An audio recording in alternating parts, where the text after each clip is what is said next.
Hi everyone, welcome to Follow Your Heart here on the Natural Parent Magazine. I'm Cullen, and today I am talking about some tips to manage stress, anxiety, fear, overwhelm, some of those big feelings that can get in the way of us either doing what we need to do or just feeling how we really want to feel. So the first thing I want to bring your attention to is the fact that thoughts and feelings cannot harm us. They are simply just thoughts and feelings. Now, that's not to take away the validity of how you feel about things or how you're thinking about things. Of course, they bring you some important messages. They're really valuable. Now, I've spoken in some videos about your hands as this metaphor for your thoughts and feelings. So let's just say out on a stage in front of you is your life. You're sitting in a theater looking up at this stage, and there are the people that are important to you, all the things that are important to you, your goals, your dreams, you can see it all there, all the things you need to do, that you want to do. That's your best life. Now, if my thoughts and feelings are up in my face like this, it makes it really difficult for me to see all of those things on the stage, right? So what I'm suggesting that we all practice is bringing our hands, our thoughts and feelings, gently down by our sides. My hands are very useful for doing all the things that I want to do in life, but if I'm holding them up in front of my face all the time, they're going to get in the way. I won't be able to do all the things I want to do. I won't be able to see all those beautiful things in the world, right? So we don't want to get rid of them, just like we don't want to get rid of our thoughts and feelings. We just want to use them for what they're there for. They're there as messengers to tell us something, right? So what we need to be mindful of, or careful of even, is the actions that come from our thoughts and feelings. So this is how we know when we go to do something about how we're thinking or feeling. So if what you're thinking or telling yourself inside your mind, or the feelings that you're feeling, are keeping you from doing what you need to do, what you would love to do, or from being the person that you hope to be. For example, I want to be a kind, loving, gentle mom, but I'm screaming all the time, okay? That we know then your thoughts or your feelings are getting in the way of you being that person that you want to be. So that's when we want to be working on things, when there's that disconnect between how we see ourselves or how we hope to see ourselves and how we are acting or behaving. So that's one thing. Or if you're too scared to go out and get your degree, or study a new topic because you feel so insecure or not worthy of that thing, that's when we want to examine your thoughts and your feelings about the thing. It's keeping you from living your best life. And this is exactly the same with our children. So when we can help our children see where their thoughts or their feelings are getting in the way, then we can help them through it in a much more compassionate way. So compassion is key here. Compassion for you, yourself, compassion for your children, for others in the world. And just remembering that thoughts and feelings are valid, they're valuable, but when they're getting in our way, then we want to do something about it. So what can we do? So one of the things, and I've written some notes because I think this is really important, and maybe you want to also write some things down.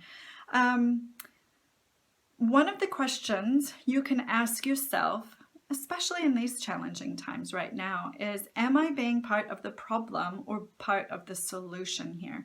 So if your thoughts or your feelings are making you kind of go, I don't like how that person is behaving, or, and this is very true with our partners, with our children, with our mother-in-law, coming back to, well, wait a minute, okay, I can feel that way. I can be really frustrated with them or angry or enraged, but are my actions going to be part of the problem or part of the solution? Okay, that is such a crucial question to ask yourself, because I'm not asking you to change how you're thinking or how you're feeling about someone or about the situation. If you're stuck at home right now, you might very well be valid for feeling stuck at home right now. So I'm not asking you to change how you feel. But what I'm asking is, what are you going to do about it? What can I do right now with that thought or that feeling? And the first thing is to notice. Notice. So write that down. Your first step is to notice how you're feeling or what you are thinking. And you can play this with your children too, especially if they've got a good sense of good command of language. You can do this with them. And just have them begin to notice, just like you are beginning to notice as well. Now, if we're in a place where we've noticed, but we're kind of feeling like we can't get out of that particular feeling, we're really angry, we're really frustrated, and we can't move into an action that's going to be part of a solution, okay? So you're kind of feeling stuck. Here are some of the things that I love to do, and you can do these with children too. Okay, but what we want to do is first, it's very easy to step into, hey, I'm going to teach this to my kids. They need to learn this. What I want you to do is practice these yourself first, okay? You practice them yourself first, then you model them out loud. So the first one, for example, I say, do a deep exhale. Do a deep exhale. It's very calming to your central nervous system to do a deep exhale. So what I often tell people, my clients, would be to do, I don't just say do a deep exhale, I say, imagine you're blowing up a really, really, really big balloon, okay? So if you do that and you blow and blow and blow, and when you think you can't blow it up any bigger, you blow it up bigger, and you're imagining that. Now, see how great that would work with your children. So you can do that, but you need to do it yourself, and then you can model it by telling them out loud that that's what you're doing. Say, well, I'm feeling so anxious right now. I'm going to imagine I'm blowing up a big balloon. And you say it out loud, and then you model doing it, okay? That's the best way to teach. Show them you're doing it. Don't expect them to just do it and you not. And a great way to play the game of taking a deep breath then is to smell flowers. Oh, such beautiful flowers. And so you're going to, and blowing out candles can be another fun one. So come up with your own games. Ask your children to come up with something that they could blow. And if imagination isn't enough, you can get a tissue and blow the tissue. You can get little cotton balls and blow those, okay? Now, the other thing you can do for a little bit of, this can be a great game, you lay down on the floor and do belly breaths, but put something on your belly. Now, for you as an adult, you might not need to do that, or you could put your hand on for yourself or your older children, but put a stuffed animal on their belly or something like that if you've got younger kids, and show them, moving it. So blow your tummy up really, really big and watch your teddy bear go up. And then, they blow, and you could have the tissue there. Now blow the tissue and watch the teddy bear go down. Okay, make it fun, make it a game. Remember, you're doing it too. You do it first. Now, another thing is to use movement.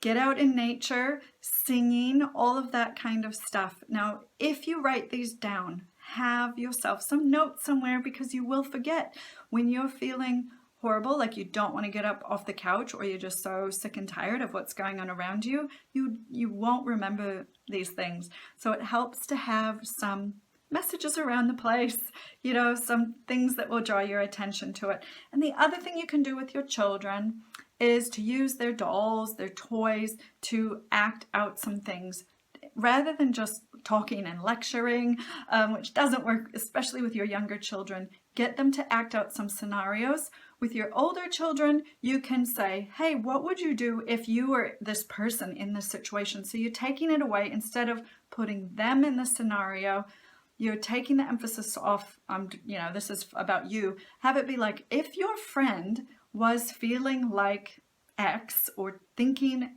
Y, what would you think they should do? Okay, so get them problem solving, and you can do this with the toys if you've got little ones.